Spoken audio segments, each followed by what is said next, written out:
Irene Tally. Irene, thank you so much for joining us. Thank you so much. Welcome to Washington. Thank you. What are you doing here? I came to visit. Yeah. You know, it's summertime. It's good to see you. Checking out a few places, friends. Yeah. Tell us a little bit about yourself. When did you start in the music business? And then we'll talk a little bit about the Ugandan music industry and how it's evolving. But let's start off from the beginning. How did Irene get started off in the industry? So I started singing, and at the point when I realized, like, okay, maybe this is something that I would do, was when I was in church. That was in, I can't even remember the year, but I was about 16, 17 years old. So I joined church choir and I started to sing. Then I started to get lead parts, you know, when they put you at the front. At the front, yes. So people used to tell me, oh, you have a nice voice, but I kind of never like believed it. Yeah.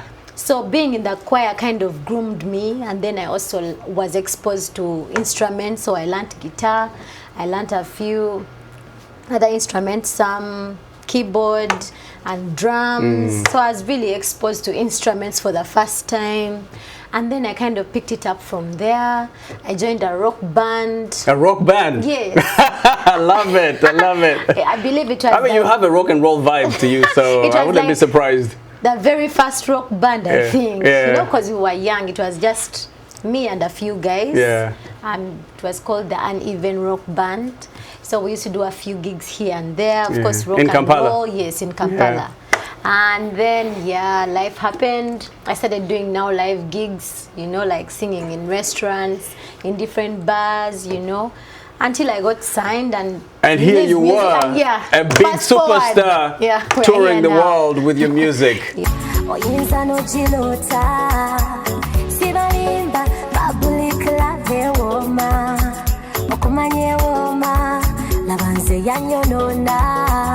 So let's talk about Ugandan music. What is it about the Ugandan music industry like that you want the world to know?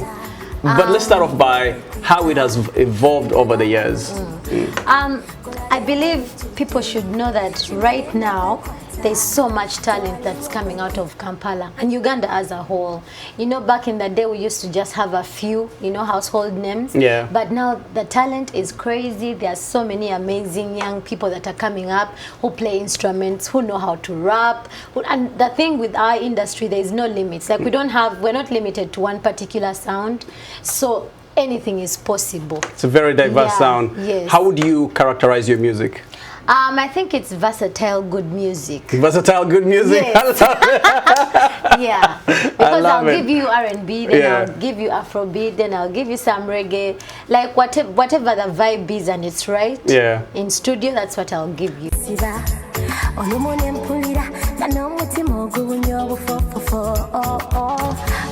What's the song that put you on the map? I mean, you gave us a little history of how you started in church, part of a little rock band in Kampala, singing gigs here and there. What's the song that finally established Irene Tally as a household name in the Ugandan music industry?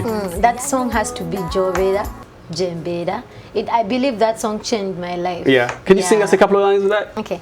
Sabe katondera chikoze nakuleta lelo nkufunye owa boda boda mutagende tutambule owompeke.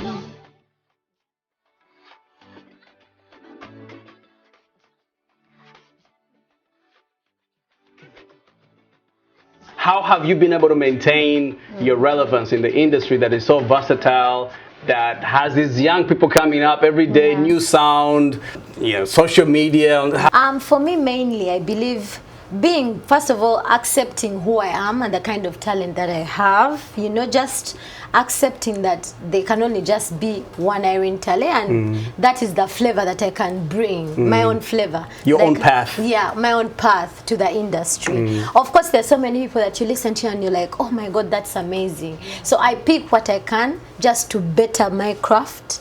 But what has helped me stay grounded and rooted is just knowing that it is me, this is my path, my own time, God's speed. Yeah. Let's go. Let's go.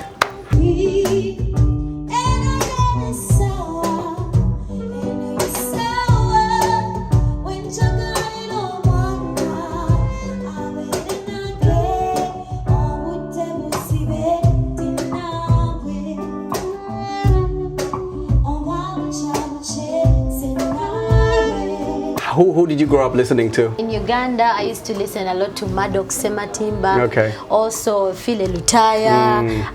Juliana Why did I know that you're going to say Phile Lutaya? Yeah. Yes. Then Juliana, Irene Namuviru. I mean, those were the Jose Chameleon. Yes. Those were the artists that were really doing it big. Yeah, so I used to listen to them. Did you craft your sound towards any of them, or were you just coming up with a new sound? Well, you also have a very unique voice. Really? I think I would compare your voice to, Tenny from Nigeria, the Afrobeat artist Tenny. I love Tenny. Yeah, when you listen to a Tenny song, there's Tenny. When you listen to your song, same thing. Thank you. Yeah. Thank you. Well, so who are you crafting your sound to? Actually, no one. No. I just sang what I have. Like, I didn't try to sound like anyone else. Yeah. Yeah. So how are things evolving for you? How is your career looking? What are you looking forward to? I'm currently in studio. I'm recording. I've recorded a lot of singles, which I'm still trying to figure out with my team. Should we release an album? Should we just release like a 6-piece EP? Should we continue to just release like singles and videos? So we are still trying to figure that out, me and my team. But I'm in studio. I have a lot of music. I'm excited about 2024. Yes. Yeah. So that's when you drop it in 2024? Yes. Okay, so you're working on it. Yeah, a project. on it. Yeah. How many songs? About finished songs right now. Oh my God, I don't think I can even count. Very few artists actually drop albums these days. Everybody's throwing drops a single here. Only these big Afrobeat artists are the ones dropping albums. So respect to you. Yeah. Let me ask you this. When Burna Boy, Wizkid, all these big artists from West Africa, part of the Afrobeat genre, when they tour here in North America, they're able to attract audiences from different parts of the world, including Americans, Africans in the diaspora. Why are we not able to see that when it comes to East African artists? East African artists. Okay, there are a few. I believe there's Diamond Platnumz, right, who was, so I think we just have to incorporate our own homegrown sound and also factor in different sounds that everyone else can enjoy. It doesn't matter which continent. That's why I'm telling you, I'm in studio trying to do something like that, because I don't want to just sing for people back home. I want my crowd to be diverse. A global audience. Yes, a global audience. Thank you very much. Yeah, so we're getting there. You're getting there. I feel like we've kind of been comfortable just doing it for our home base and our home fan base. Right. But I believe we can also tap into other fan bases. Tell us about the fan base, because I feel like the fan base, the local fan base, actually makes the artist. How different is, say, the fan base in Uganda to other fan base in East Africa, without naming countries? I feel like, I don't know if I'm going to answer this correctly, but what I think is, us Ugandan artists, we get comfortable just singing for Uganda as a whole. So that's why we keep on releasing music that only relates to Uganda. And they're very supportive, yeah? They keep us, in business, working, giving us shows. Which is the most important thing, right? Thing. But I believe we can spread our wings. You can expand, further, yes. So that's why we need to incorporate some other sounds, like, let me say, if I released a song that was piano beats that then had some Luganda in there, some English, maybe some Spanish, just to incorporate everyone. Yeah. Another thing that some people have said, that when local artists, not just in Uganda, in Africa, they're able to sing to their local fan base and the American fan base or the diaspora fan base, but they're never singing to the other African countries. Why is that? Have you been able to tour anywhere aside from, say, well, I've been Uganda? I've been to Rwanda. I had an amazing show there, very receptive fan base there. There's a kinship to Rwanda with Uganda, so I can understand this. The fan base intersects a lot. Yes. Yeah. Nigeria, I feel like they're a bit to themselves. I don't know why, because they do so many shows back home, but it's rare to see that a Ugandan artist has done a show in Nigeria or a festival in Nigeria. So I don't know. Well, is it the fan base or the promoters not? I don't know. Yeah. I don't know. There's something there. What does it take for an artist in Uganda to succeed, to make it big? Do you have to be signed to a record label? Can you do it on your own? I believe there's no formula.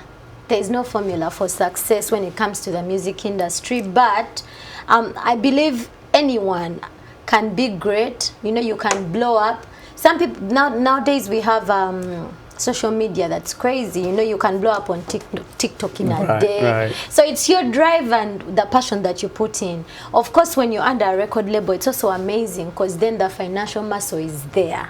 But then there are some people that will make it. Maybe your family has money and they can fund your career. So it has no particular straight line. Right. But wherever you're placed, if you work hard and God is on your side and you release an amazing body of work, I believe you can be successful. Let's talk about the music videos. Dope music videos coming out of the continent.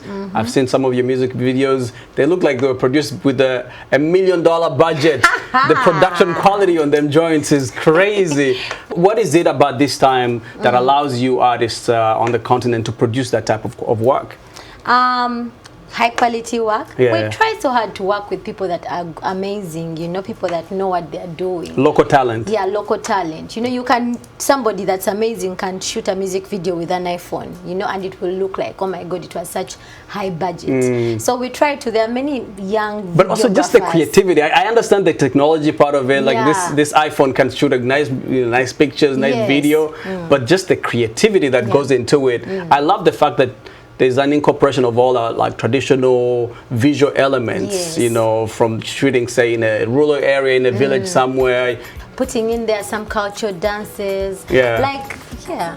They're amazing videographers now. Back in the day, it used to be maybe 1 or 2, but now there's so many. Yeah. Well, I know you have a busy day. You have a concert coming up here in the Washington, D.C. area. What are you looking forward to, aside from connecting with your fans? Any sightseeing that you're about to do here in the Washington, D.C. area? Yeah, I'm ready to I just want to move around and just visit the town. Just take it all in. Yeah, take it all in. Yeah. Yeah. Irene, thank you so much for coming. Thank you so much Such a for pleasure having to me. meet you. Thank And you. good luck. Best of luck. Thank you. Keep producing And I'll them be hits. back. Yes. Listen, come back anytime. All right. Yes. Thank you so much.